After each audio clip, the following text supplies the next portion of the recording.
Hello everyone, welcome to this training program on statistics. My name is Vamsidhar. As a part of this session, I would introduce you to the basic world of statistics.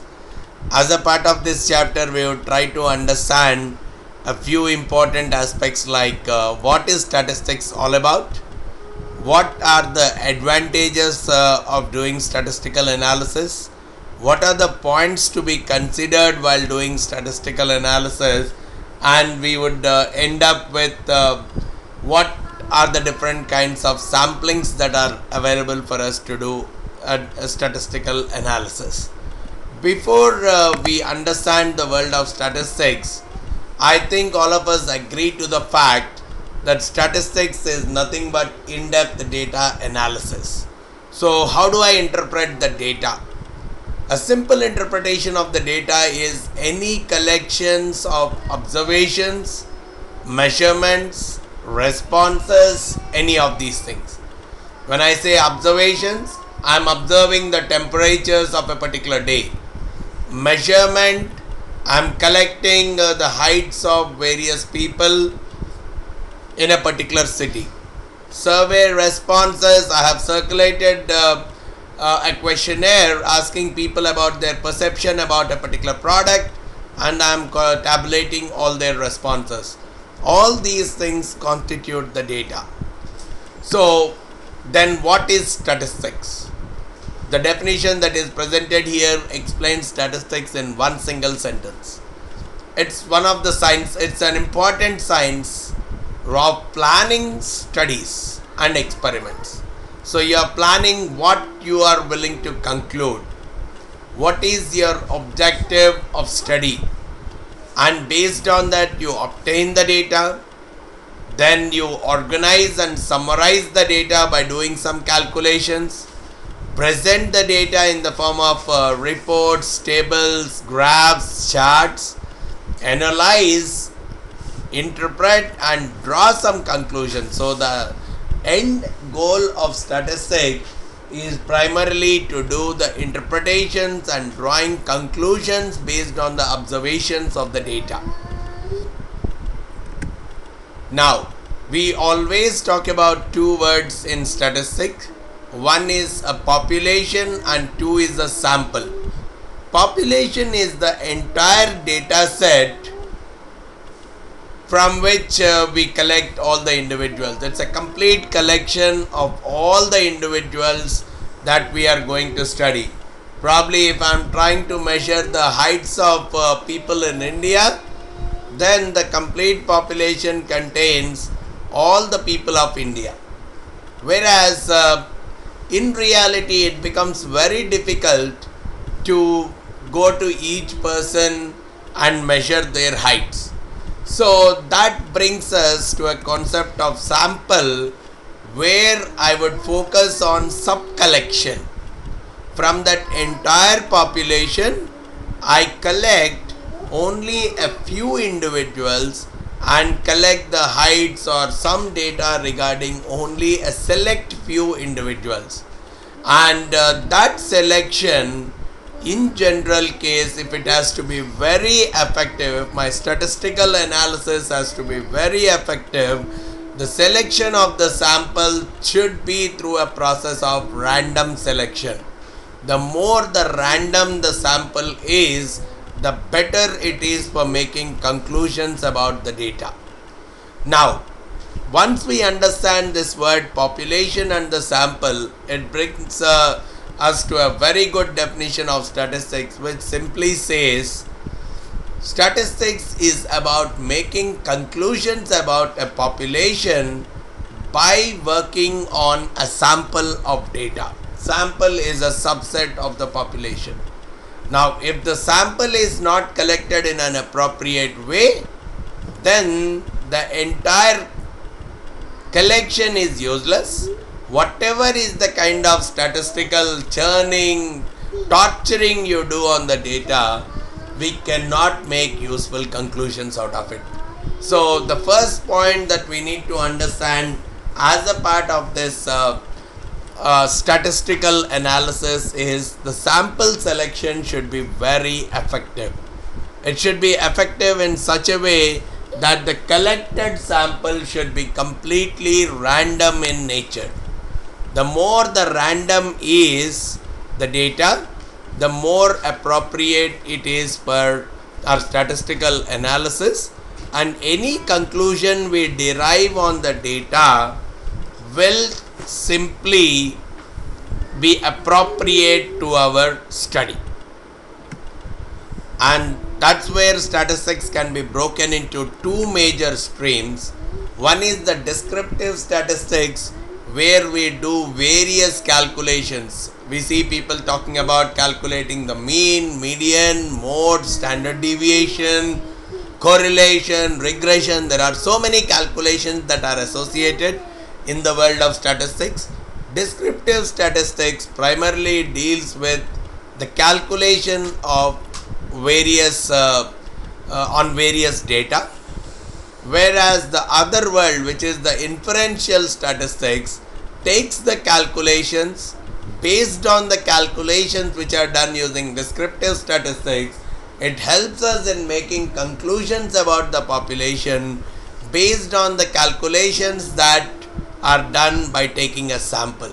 So if I combine the descriptive statistics as well as inferential statistics, the whole world of statistical understanding is very simple. Then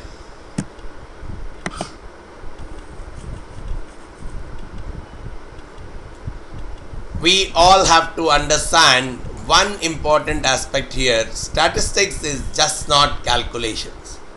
We always talk about doing calculating a mean or a median or a standard deviation or a correlation and say we are good at statistics. One thing we have to understand, even if we are doing any inference, before making any inference, get into the understanding of the context of the data. What the values represent. If some numbers are given 60, 70, 80, 90, what do they mean? Are they the marks obtained by students in an exam, or are they a representation of the different years, or are they the number of people who are reporting to each of the bosses? What is that 60, 70, 80, 90? Unless we have a clear understanding of what are the values representing, just the mere numbers will not make sense for our analysis. And why is this data simply collected? What is the purpose of the study? That one important thing we need to understand every time we are getting into statistics. We also need to understand the source of data. Where is the data coming from? Is there any objective reason behind it or some incentive based reason behind it? Sometimes probably the pharmaceutical drug companies, they may ask the doctors to conduct some tests so that they can promote their product much easily. So the test or a particular statistical study is done just to promote this particular pharmaceutical drug. In that case, there is not much of trust that is associated with that particular study. So we need to clearly evaluate what is the source of data. Is it more from an objective standpoint, or is there any kind of incentive bias in that? So only then we need to go forward with a particular analysis. Then what is the kind of sampling method? Sample, as we have discussed in our earlier slide, it has to be as random as possible. So are the samples more of a random sample, or are they voluntary responses? In some cases what happens is we circulate a questionnaire and we don't make it mandatory to respond. So people who really wanted to respond only will respond to that. Those kind of responses are typically called as voluntary responses. And in some cases what happens is, the more all the responses are voluntary, there is a good chance that the conclusion can get more and more biased. So we have to be very careful in terms of statistical analysis. Before we do any calculations and conclusions, we need to make sure that the sample which we are taking is not based on voluntary responses, but it is more of a random sample. And then any conclusions which we are trying to make based on the statistical analysis, we need to make sure that they are very clear to those people even who don't understand statistics. So which means they have to be made in very simple contextual English, which will help them in understanding the decision comfortably, even if they don't understand statistics to any extent. And apart from statistical calculations, we also need to see a practical implication. Sometimes what happens is, statistically we may see that the values are very significant, but in practicality this kind of solution may not be implementable. So we always have to be pragmatic apart from statistical significance. So we should observe sometimes any calculation that is giving a statistical significance, but if it is way away from a practical significance. For example, my particular business, let's say, is operating in India, and I would try to find out the correlation between my business revenues and the GDP of some other country, let's say Uganda. Somewhere the correlation might come out to be positive, very positive. In that case, I may tend to conclude that my business revenues are very heavily dependent on Uganda's GDP. Statistically, the study is saying yes, the revenues of my business are very heavily dependent on the GDP of Uganda. But in practicality, there is no meaning to it because my business has nothing to do with the country Uganda. So that's where we have to be slightly careful in making our conclusions. So understanding of statistics is just not doing a calculation and an interpretation. We have to focus on in-depth understanding of the context of the data, the source of the data, the kind of sampling method that is being used, and how the samples are collected, then what are the conclusions we are making on the data, and what are the real practical implications of that. Then that is where I would like to introduce you to the world of statistical thinking, which constitutes the ability to see the big picture. Whenever we say I am a statistical analyst, I need to see the big picture without getting into just a simple calculation and a very simple inference based on the calculation. So as I discussed in my previous slide, the focus should be more on the context, source and the sampling method, and form conclusions and identify the practical implications. So when we say statistical thinking, it boils down to critical thinking and also the ability to make sense of all the results that we are getting out of our calculations.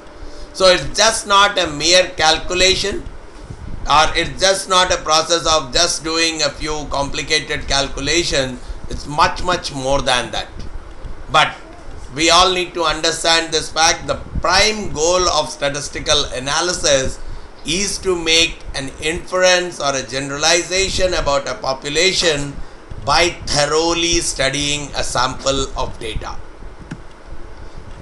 Now, we have been talking about different definitions of statistics, and the entire thing is boiling down to the fact, the more and more I am able to analyze the data, the more and more I am able to churn and slice and dice the data, the more comfortably we are able to do a statistical analysis. So we need to understand what are the different types of data.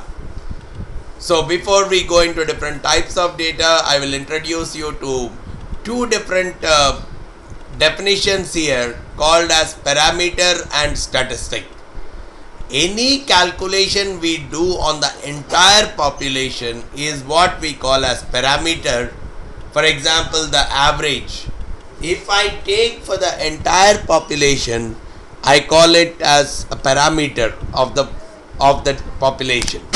The word parameter, it refers to a population, whereas the same calculation done on a sample of data, I call it as statistic.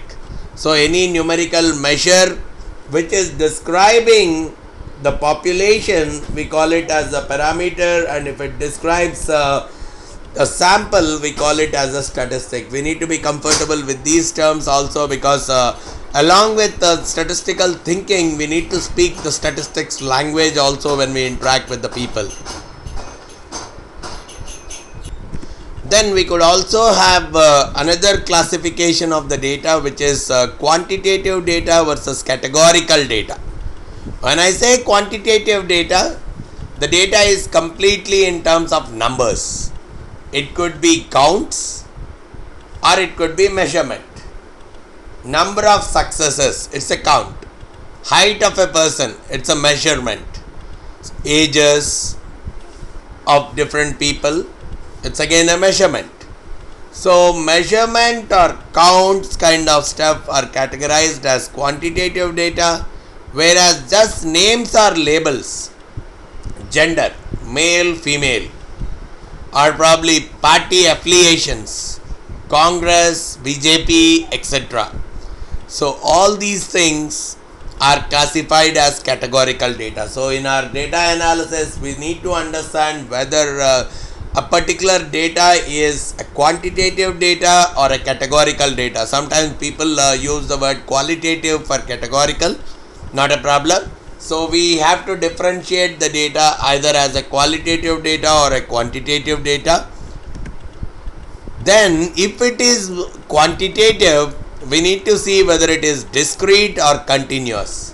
When I use the word discrete, it has a very finite number of possible values. For example, I talk about the numbers on a dice. Only 6 possibilities are there. 1, 2, 3, 4, 5, 6. Right? Or the months in a year. There are only 12 possibilities which could be countable. But when I talk about the height of a person, depending on the scale of measurement that I am using, there are almost infinite possible values. And that is what we classify as continuous data. If the number of possibilities are close to infinite, where there are no gaps, any value is very much possible. Right? The height of the person could be 160 centimeters or 160.1 or 160.11 centimeter, depending on the type of scale we are using. So if the possible number of values are close to infinite, without gaps, interruptions or jumps, we classify such kind of data as a continuous data. Then we also have to talk about the different scales of measurement of data. The first scale is a nominal scale, wherein the data which we are collecting consists of only names, labels or categories like yes, no, not applicable kind of categorization, or male or female kind of categorization, where they cannot be arranged in an order also. I cannot say male is greater than a female or yes is greater than a no, or such kind of logical relationship cannot be created between the various possible values of the data. One, it is a finite set of values, but in that finite set of values also I cannot do any kind of arrangement in any order. Such kind of data is called as nominal data. Different departments in an organization, I cannot say one department is greater than the other department. So no ordering can be done either in an ascending or in a descending order. Such kind of data goes as nominal data. Then the next level is ordinal, wherein we see that the data can very well be arranged in some order. For example, the grades A, B, C, D, E. I can very well say A grade is always better than a B grade, B grade always greater than a C grade. So I can very well create an orderly relationship between the various possibilities, satisfaction levels.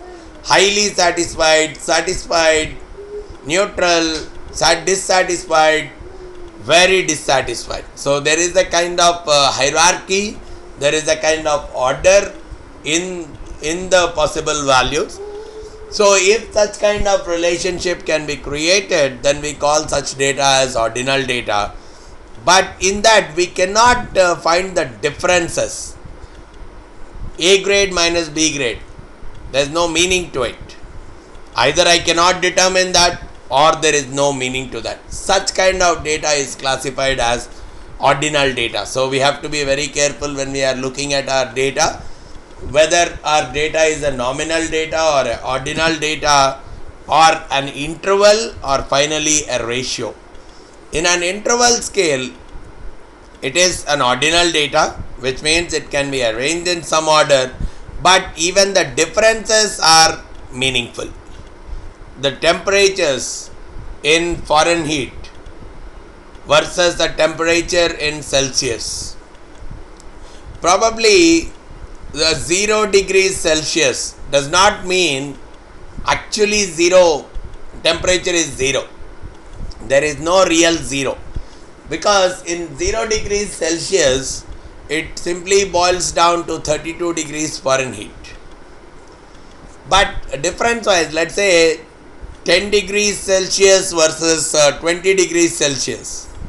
10 degrees Celsius will boil down to 50 degrees Fahrenheit and 20 degrees Celsius will boil down to 68 degrees Fahrenheit. Now, the difference between 0 to 10 and 10 to 20 in Celsius scale is 10 each. The same way, the difference between 32 to 50 and 50 to 68 in Fahrenheit scale is also 18, which is the same. So, the difference wise, the uniformity will be maintained, but there is no natural zero starting point in an interval scale. Temperatures in different scales is a better example, or any relationship that follows y equal to ax plus b form. We always target to be an interval scale itself. And the final scale is a ratio scale, which will definitely be an interval scale, but there is also a natural zero, which means 0 means no value. Probably the height. When I say 0 meters, it means there is no height associated. Whether I convert it into centimeters or millimeters or kilometers, 0 means 0. It's an absolute 0. Such kind of scale is what is called as the ratio scale. When I say double, any scale, the value will be double itself. The distances, the prices, they are all falling under the ratio scale. So we need to understand every data that we are collecting should fall into one of these 4 categories. And as we move further, we would try to understand that different kinds of calculations and interpretations will be done for the different kinds of data. So that's where we have to be very careful in terms of understanding this particular aspect. Then, as we have discussed earlier, that the sample that we are collecting should be as random as possible. So if it is a voluntary response sample, which is also called as self-selected sample, in which the respondent, they decide whether they need to be included or not. They will take their call whether to respond to this or not. So what statistics simply suggests is, to make conclusion about a population do not depend on voluntary response sample. So if someone says, yes, I have circulated a questionnaire to 200 people, only 50 people have responded to that questionnaire, and I am collecting the data and I am doing an analysis on those 50 only, then all of us need to understand the fact that this is purely a voluntary response sample and may not be effective for our statistical analysis. Especially like this, the polls that are conducted through the internet, the respondent will decide whether he wants to respond to it or not.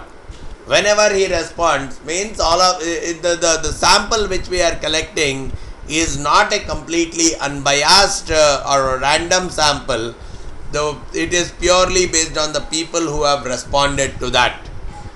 Such a sample, statistics says it is fundamentally flawed and it should not be used for making general statements about the larger population. This is one important aspect that we need to consider while making our statistical analysis based conclusions. And this couple of slides will definitely be helpful to you. There are different kinds of misinterpretations which people do based on the statistics. Reported result. When you start asking the people what is their weight, probably they may say their desired weight, not their actual weight. So it's better to go collect that measurement yourself rather than asking the people to report the result. When you ask about the marks that a student has obtained, probably he may inflate the marks, inflate the result. So it's always better to go verify the record and take the data yourself rather than asking the people to report the results. This is one important aspect as a part of data collection. Don't rely on very small samples. Statistics says at least 30 should be the minimum sample size for making many conclusions. But yes, in some cases, even if your sample size is very small, you can still conclude. But remember one thing, very small samples, any conclusions you are making, they are not that much reliable. So try to collect as much of data as possible so that some kind of reliability can be assigned to it. And while framing your questionnaire, there is always a possibility of a loaded question, which is the wording in a questionnaire. Sometimes the question can be created to bring out and elicit a desired response. To elicit a desired response, the questionnaire can be created more in a biased manner. So the questions that are created with an intention to derive a desired result are typically called as loaded questions. We have to be very careful while framing our questions, because the same question, based on the wording it has created, it may get a different result altogether. Even the ordering of the question. There has been some kind of studies which simply say, if you frame your question, do you think X is a more damaging factor or Y is a more damaging factor? Versus, do you think Y is a more damaging factor versus X is a more damaging factor? Depending on the place where that particular word has been put up in the sentence, the responses could differ. Sometimes you have to make sure that the question which we are creating is more and more neutral. It should not have any kind of a loading associated with it, and that would definitely be one of the possible misrepresentations that you can get from statistical analysis. And when someone is not responding to your survey questionnaire or data is not available, don't ignore that data. Even that could have a very serious impact. If the data is missing in some kind of surveys, what could happen is people who are on the lower end of the spectrum, they would not feel to represent to report their data. For example, people below the poverty line, they may not be interested in disclosing their income levels. If that's the case, even if I compute the average income or some other calculations, there is a very much a big possibility that there could be a missing data. And any internet survey that we are doing, it will not include the people who cannot access the internet. So these are going as a part of the missing data, which could result in biased analysis and biased results. And there is a possibility of self-interest study, as we have talked earlier. Probably a pharmaceutical drug company will initiate a study by the doctors so that their particular product can be promoted. So some parties are sponsoring the studies for their self-induced benefit. So we should always look at the intention or the source of the data. Is it more of objective in nature? What is the kind of validity associated with this study, because in some cases sponsoring to that particular study by a particular agency could result in the results more in their favor. So this is one major thing that has to be kept in mind while doing a statistical analysis. Sometimes people represent precise exact numbers, but we need to believe that statistics has nothing to do with exact numbers. It's more of an estimate. So we should not get trapped into the fact that someone has presented a very exact number, probably 1,232,347. There's no use of presenting something such kind of a data. Precise never means accurate, need not be always accurate. And as far as statistical analysis is concerned, even if the value is an estimated value, we have no issues, because the entire world of statistical analysis is going with the premise of estimation. And sometimes data could be deliberately distorted to benefit a specific parties. So some kind of manipulations will be done directly on the data. The questionnaire will not match with the data that is entered for the analysis. Those kind of deliberate distortions also we have to be very careful of before taking up a conclusion given by someone, because statistical analysis is all about data and is all about the churning, slicing and dicing of the data. So the more the data is in an accurate form, the more trustable and reliable are our results. So we have to keep that in mind before we do any kind of statistical analysis. So when it comes to collecting the sample data, we have two major sources. One, it could be either through observational studies where we observe, measure, but we don't modify the subjects. For example, if I want to find out for which party this person has voted, it's just an observation. It is nothing more than that. Whereas when we talk about experiment, for example, a drug test, effectiveness of a particular drug. This drug I will administer on various people, and based on the effect, I will study the effect which it has created on the people. Those kind of things are called as experiments, where some kind of treatment is applied on the subjects and the effect is observed. Those are called as experiments, where I don't even touch the subject, no treatment is done on the subject, but a typical observation of the values, the height of the people, the weights of the people, all these things are a part of observational studies. Now, when we look at the types of samples, one is a simple random sample where if I am taking a sample of size n, every possible sample of size n has equal chance of being chosen. When we use the word random sample, if there are 1,000 people in a population, every person has equal chance of getting selected into the sample. Generally, people use the concept of random numbers, which are generated by various tools like Excel, SPSS. Any statistical based tool can generate the random numbers, and based on the random numbers, the particular sample items, the items to be included into the sample will be selected. Such a kind of sample is called as a random sample. Then when it comes to systematic sampling, we start at a particular point and pick up the kth element in the population, every kth element. So if I am saying, if I have 1,000 is the population size and I want to pick up 20 as my sample, probably I'll say I'll pick up 50th, 100, 150, 200th element, and that's how I form my 20 sample size. Such kind of sampling is called as a systematic sampling.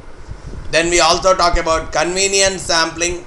Out of that 1,000, any 20 which are very easy to get, I'll pull out the values out of that 20. This need not be a random sample, and that could result in some kind of biasing in our results. So we have to be careful about convenient sampling.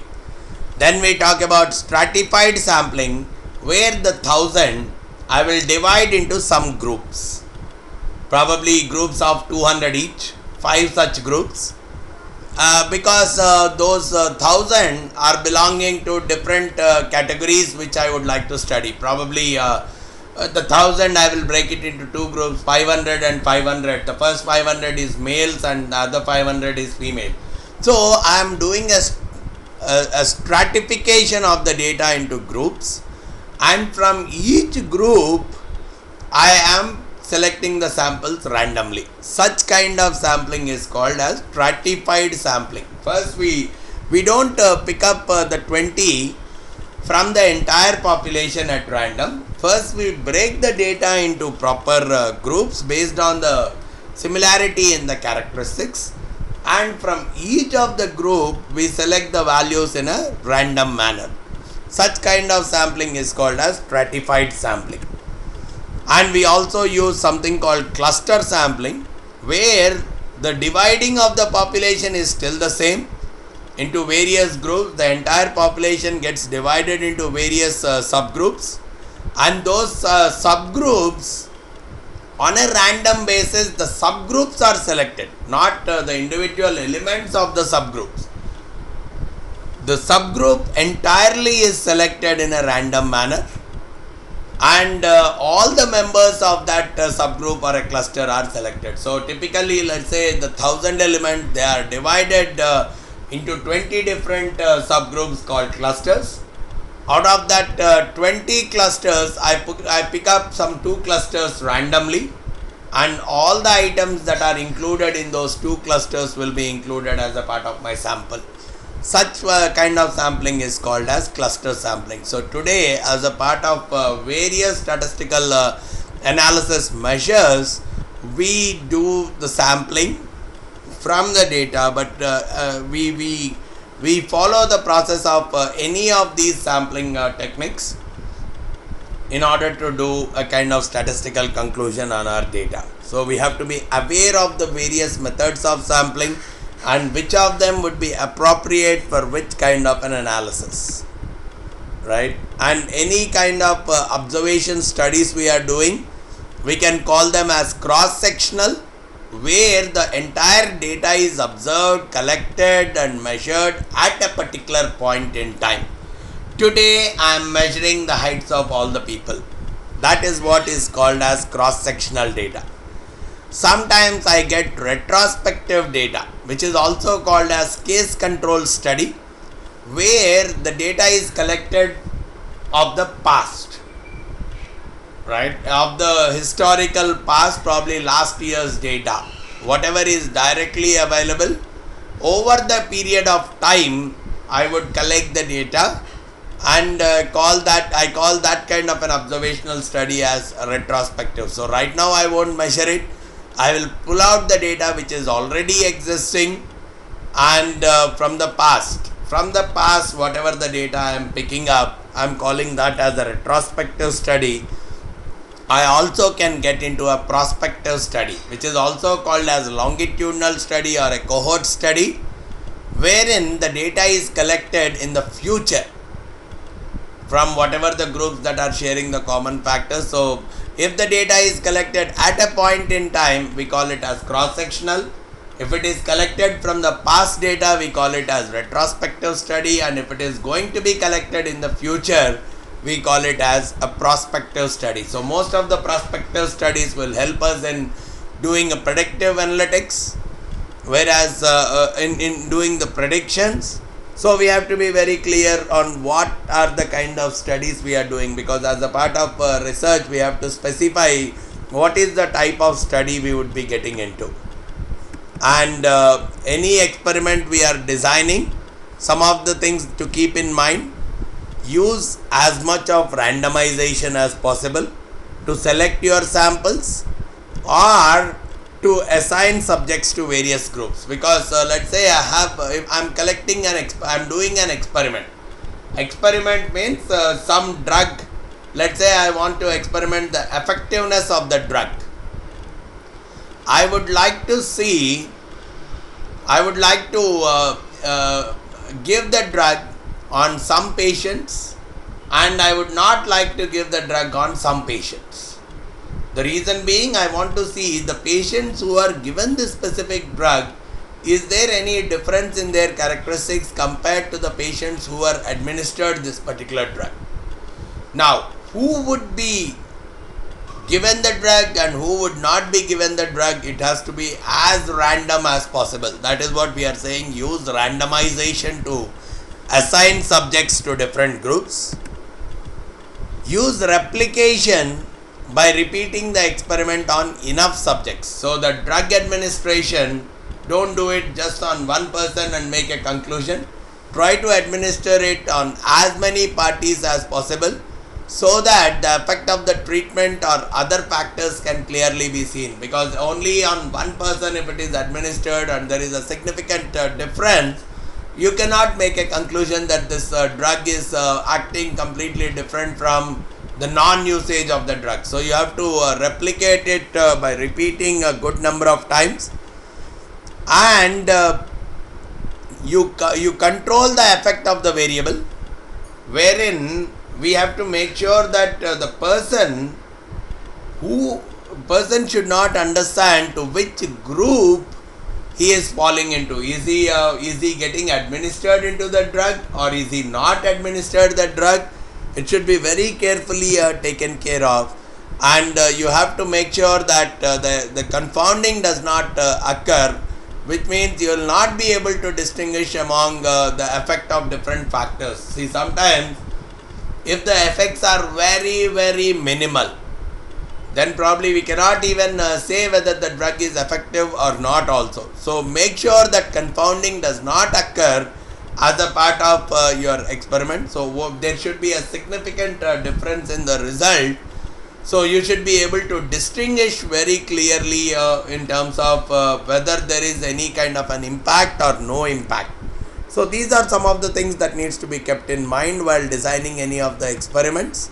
And whatever is the kind of mechanism, whatever is the kind of sampling we get into, there is a possibility of a sampling error, which means based on the sample whatever we have selected, whatever the calculation comes, let's say the average of a sample versus the true population, there could be some level of difference. Even though our sample is collected in a very effective, efficient manner, there is a possibility of some difference that can exist between a sample value and a population value.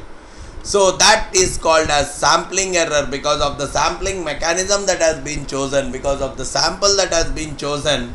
There is a difference between a parameter of a population and a sample statistic. That is what is resulting in a sample error. Whereas in case of non-sampling error, we are saying if the sample collection itself is incorrect, we have used probably a voluntary response sample, or the sample is not collected in an appropriate manner. So whatever is the error that comes with respect to the true population value is called as non-sampling, because it's because of a wrong sample that has been selected, we got an error. We call that as non-sampling error. But even after selecting a good sample, if we get a difference between a sample statistic and a population parameter, we call that to be the sampling error. I hope you got a decent understanding into the basics of statistics and the basics of the research methods. If you have any further queries regarding this, feel free to call us back on 9848012123, the number that is shown at the bottom of your slide. Or you can even send in an email at vamsidhar@pacegurus.com. I suggest you visit our website www.pacegurus.com for any further updates regarding the various training programs in the area of finance, analytics and statistics using tools like Excel, SPSS and VBA. Thanks a lot for listening to this session. Thank you very much.